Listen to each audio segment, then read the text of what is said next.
దైవజనుడితో ప్రయాణం చేయడానికి క్వాలిటీ ఏమిటి తెలుసునా?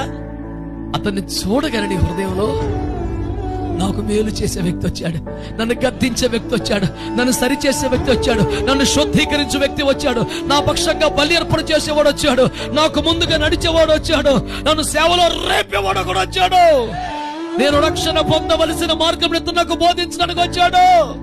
యెహోవా చేత పంపబడ్డ సాధనమితడు. అతని వలన నీ జీవితంలోకి రాబోతున్న ఆశీర్వాదాల చెత్త నీ కళ్ళ ముందు కదలాడగా నీ గుండెల్లో ఒక సంతోషం రావాలి.